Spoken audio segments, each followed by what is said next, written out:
তিন অপরাজিতা women and child bill 2024 পেশ করা হবে রাজ্য সরকারের তরফ থেকে। ইতিমধ্যেই রাজ্য বিধানসভায় পৌঁছে গিয়েছেন মুখ্যমন্ত্রী মমতা বন্দ্যোপাধ্যায়। ধর্ষণ বিরোধী বিল আনতে চলেছে রাজ্য সরকার। অপরাজিতা উইমেন অ্যান্ড চাইল্ড বিল 2024, ধর্ষণের ঘটনায় সর্বোচ্চ সাজা ফাঁসি।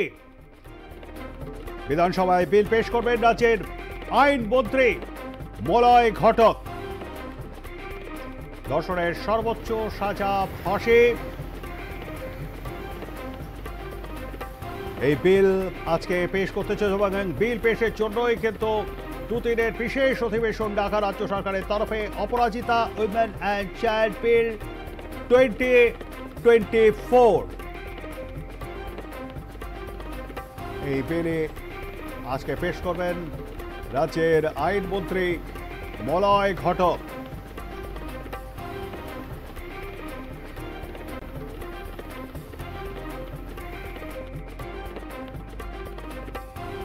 আমরা এই বিষয়ে আরো বিস্তারিত জেনে নেব। আমাদের সঙ্গে রয়েছেন আমাদের প্রতিনিধি সঞ্জু সুর। সঞ্জু, আর কিছুক্ষণের মধ্যেই বিল পেশ হতে চলেছে অপরাজিতা উইমেন অ্যান্ড চাইল্ড বিল 2024। কি ছবিটা এই মুহূর্তে দেখতে পাচ্ছ রাজ্য বিধানসভায়? দেখো, এই মুহূর্তে শাসক এবং বিরোধী দলের বিধায়ক সকলেই বিধানসভায় পৌঁছে গিয়েছেন। তবে বিধানসভা অধিবেশন কক্ষে এই মুহূর্তে যেটা দেখা যাচ্ছে সেটা শাসক দলের মমতা বন্দ্যোপাধ্যায় তিনি বিধানসভায় উপস্থিত হয়েছেন, তবে এখনো পর্যন্ত অধিবেশন কক্ষে তিনি আসেননি। বেলা 12টার সময় অধিবেশন শুরু হবে। মূলত আজকের এই অধিবেশনে একটি বিল নিয়ে আসা হচ্ছে শুধুমাত্র, এছাড়া অন্য কোনো আর কোনো কাজ নেই, অন্য কোনো কিছু কর্মসূচি নেই।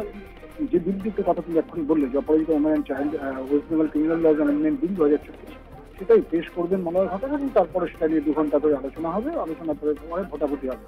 তোমাকে বলে রাখি যে গত 28শে আগস্ট মমতা বন্দ্যোপাধ্যায় যখন তৃণমূল ছাত্র পরিষদের প্রতিষ্ঠা দিবসের সমাবেশে বক্তব্য রাখছিলেন, সেখানে তিনি এমন একটি ইচ্ছা প্রকাশ করেছিলেন যাতে করে রাজ্য সরকার কোনো কঠোর বিল নিয়ে আসে ধর্ষণ বিরোধী, এবং সেই ইচ্ছাকেই প্রামাণ্যতা দিয়ে রাজ্য বিধানসভায় 2 দিনের অধিবেশন ডাকা হয়েছিল গতকাল এবং আজকে।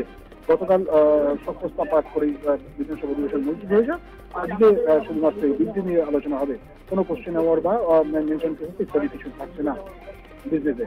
ফলে স্বাভাবিকভাবে একটু পরেই 12টার সময় শুরু হলে সেই বিল নিয়ে আলোচনা হবে। মুখ্যমন্ত্রী মমতা বন্দ্যোপাধ্যায় তিনি এই বিলের আলোচনায় অংশগ্রহণ করবেন, তিনি তার বক্তব্য রাখবেন এবং যেভাবে যে ন্যায় সংহিতা নতুন কার্যকর হয়েছে সারা দেশে, তাতে যে প্রাধান্যগুলো রাখা রয়েছে সংবিধান অনুসারে, সেখানে রাজ্য সরকারের ক্ষেত্রে কিছু করণীয় থাকে। রাজ্য সরকার কিছু কিছু ক্ষেত্রে রাজ্য যদি মনে করে সেই রাজ্যের জন্য প্রয়োজন, তাহলে সেখানে অ্যামেন্ডমেন্ট আনতে পারে।